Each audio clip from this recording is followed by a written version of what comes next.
My humble salutation in the lotus feet of my Satguru, Boliye Satguru Maharaj ki Jai, Sache Darbar ki Jai. Today's topic is, who is great, a sannyasi or a householder? If you are living a life of a sannyasi, then no worldly offer should shake your determination from attaining your goal. And if you are leading a life of a householder, then the feeling of serving and helping others should adorn you.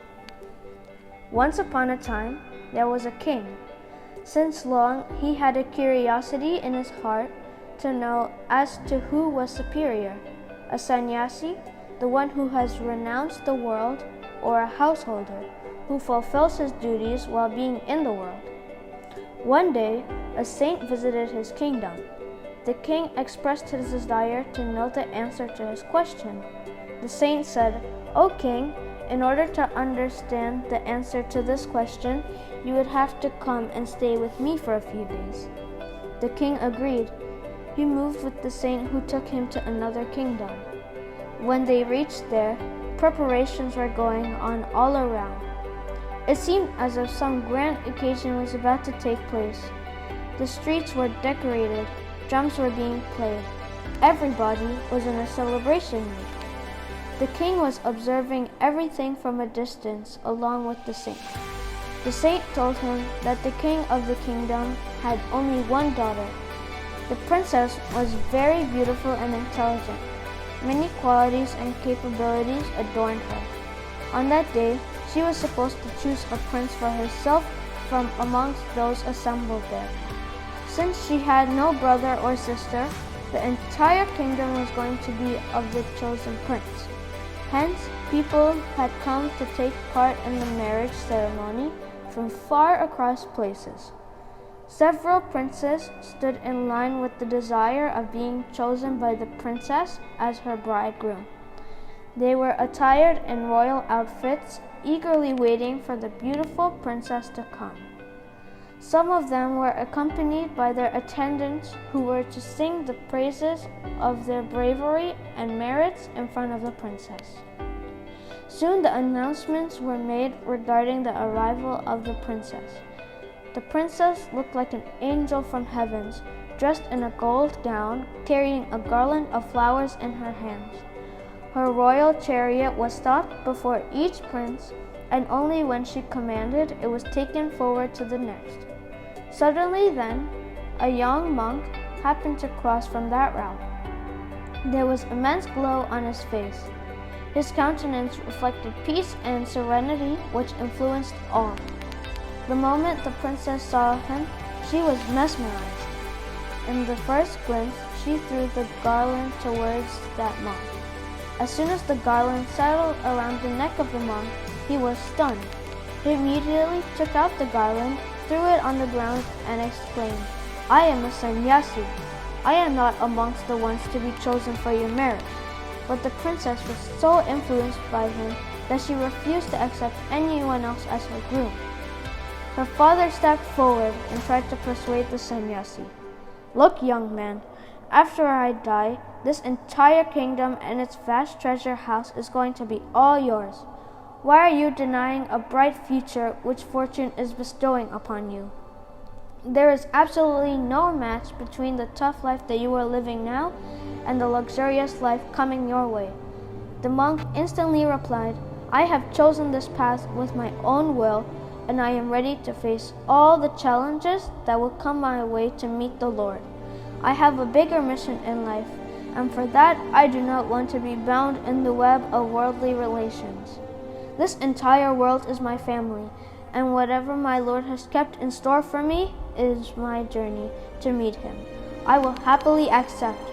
Saying thus, the monk left the place in haste, but the princess was not ready to change her decision. No logic, no words could satisfy her. Without listening to anyone, she rushed after the monk to bring him back, but the monk moved very fast and finally entered a forest.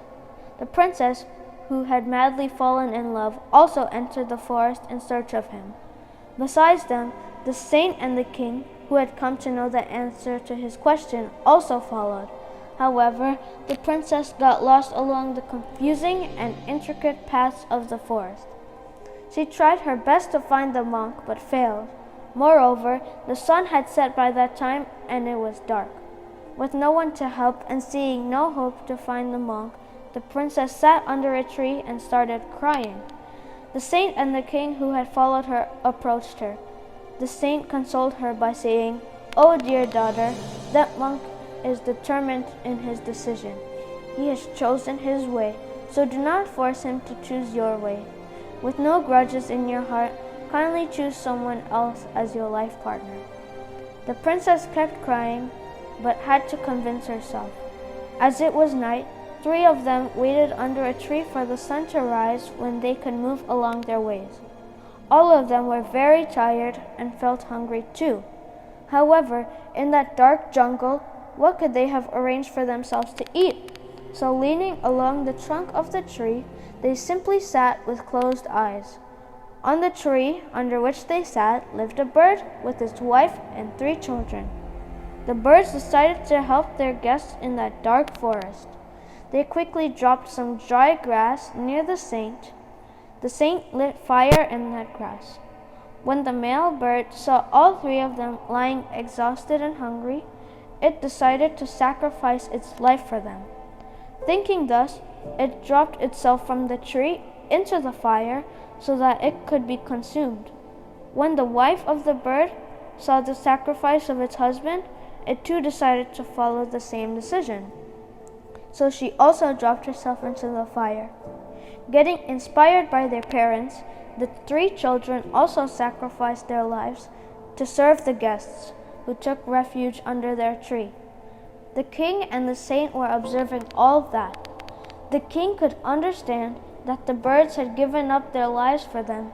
Seeing their sacrifice, he was surprised and was full of respect for the birds. The saint looked at him and said, "O king, did you get your answer? Could you realize that both a sannyasi and a householder are great in their own place?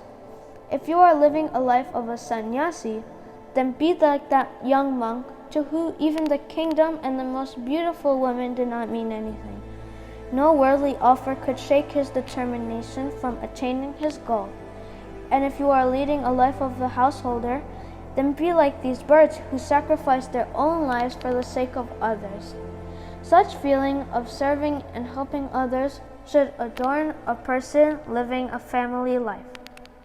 बोलिए सतगुरु महाराज की जय, सच्चे दरबार की जय।